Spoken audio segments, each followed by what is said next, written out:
My name is Brad Garlinghouse. I'm the CEO of Ripple. Ripple has approximately 900 employees across our 15 offices worldwide. We were founded more than a decade ago with a mission to enable the Internet of Value, a world where money moves like information does today. We build software products that power cross-border payments, stablecoins, and digital custody. Ripple helps financial institutions reduce friction, unlock efficiencies, and serve their customers better. These are not abstract concepts. We work every day with banks that rely on our technology to deliver real results in the global economy. Ripple leverages the XRP ledger, a decentralized, battle-tested, open-source blockchain, as well as its native digital asset, XRP, to facilitate payments. XRP is built to enable fast, low-cost, and highly scalable transactions. From the start, Ripple made the deliberate choice to work with policymakers and regulators, not around them. We have taken a compliance-first approach, operating with over 60 payment, service, crypto, and money transmitter licenses domestically and globally. With regard to the topic of this hearing, we believe smart legislation should be based on several core principles. Consumers need protection from fraud and scams. Markets need proper oversight. Bad actors need to be kept in check. And innovation must thrive. A constructive and workable framework for digital assets and stablecoins that achieves these goals will expand access to financial markets, create jobs, strengthen the economy, and put the U.S. on the path to being a global blockchain and crypto leader. For the last decade, the legal and regulatory uncertainty surrounding crypto has prohibited meaningful progress in the U.S.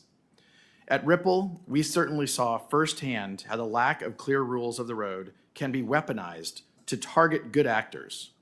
In turn, the technology, jobs, and tax dollars that go with it are pushed offshore, reducing regulatory oversight and putting consumers at higher risk. This has severely harmed American businesses, investors, and of most concerned, consumers. Ripple was the tip of the spear for this regulation by enforcement campaign and was subject to an enforcement action in 2020. We were the first leading U.S. company to be sued by the SEC. We and many others understood that a loss here would be a death knell for the industry. Fortunately, after 4 years of a hard-fought legal battle, we prevailed. The court ruled in our favor on everything that mattered, including finding that the token XRP is not, in and of itself, a security. Our victory cleared the path for other market participants to fight back. Despite these headwinds, Ripple still prioritizes education and engagement with policymakers and regulators globally.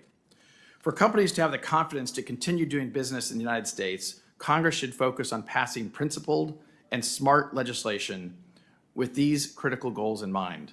First, set clear jurisdictional boundaries for our main financial regulators.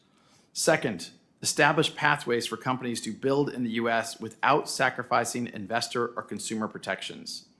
And third, ensure that the U.S. can be a global leader in crypto by taking full advantage of the benefits and efficiencies brought by digital assets and blockchain technologies. The U.S. possesses the world's deepest capital markets, the most advanced technical talent, and a spirit of innovation that has powered our nation since its founding. There is no reason we should not be the undisputed leader in digital assets and blockchain. Over 55 million Americans participate in the crypto economy today, equating to over a $3.3 trillion market cap. A smart regulatory framework for crypto market structure is essential to realize that future and is overdue. Speaking on behalf of the crypto industry, I urge you to prioritize the passage of market structure legislation for digital assets through this committee and the full Senate, to provide the rules and regulations needed to ensure that the U.S. becomes the crypto capital of the world.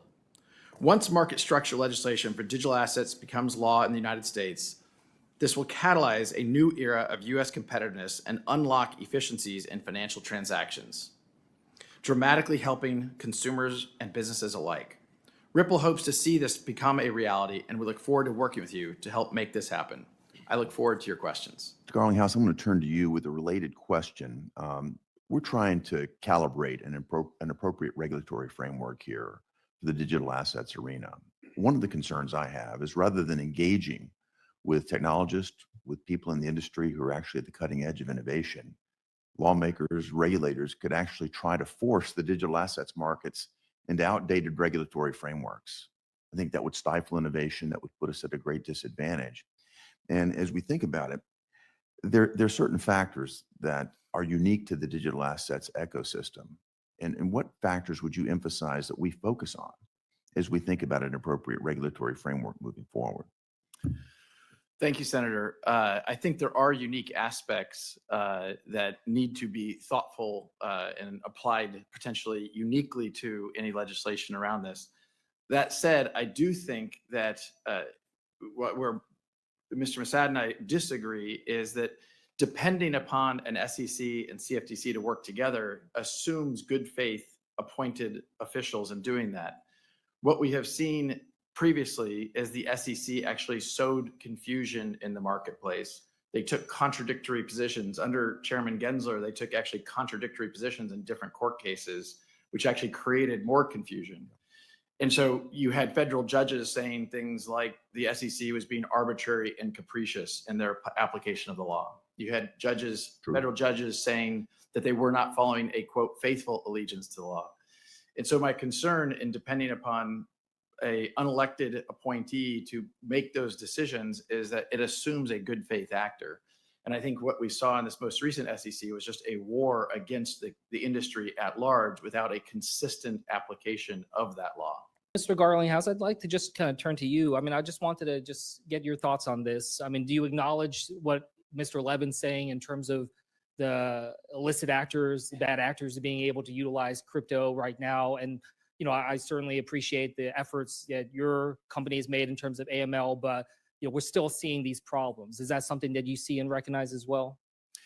Ripple has always been a compliance-first company, and as I said in my early testimony, we have over 60 licenses around the world. That being said, I think anytime you see bad actors, they're looking for, as Mr. Levin said, whatever the easiest path is. They use cash, they use other assets. I've even read about them using gold.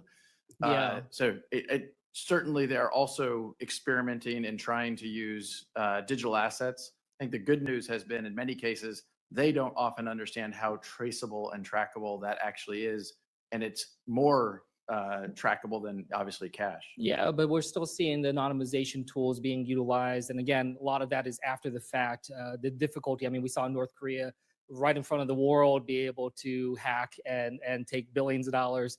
We can see them moving around, but we had difficulty to be able to actually intervene. I don't discount the fact that we're never going to be able to stop it all. We can't stop it with cash. I think the problem that I see is that I used to work on counter-terrorist financing, and the sheer scale of this is enormous. You know, it's an industrialization of North Korea's ability. They don't need to counterfeit anymore. They're finding ways to be able to do this. So I just hope that, you know, we can work together with industry, because I believe that industry doesn't want to have crypto be able to utilized in this way.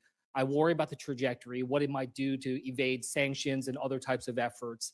And, you know, this is something that, you know, I hope that we can address, especially when we're talking about over $50 billion just last year being used for illicit actors in this space. So I hope that this is something we can build off from. We had some efforts in this in a bipartisan way in the Genius Act. And, you know, I hope that we can make this a priority to make sure that we're trying to stop the terrorist groups, the cartels that we have talked about standing up against in so many different ways. And with that, I'll yield back. Well, that's it, everyone. I hope you enjoyed Brad Garlinghouse's intervention at the US Congress today. As he stated, Ripple has always been at the right side of the law. I like he also said, we prevailed. That signals victory for XRP holders. That's exactly what we wanted to hear.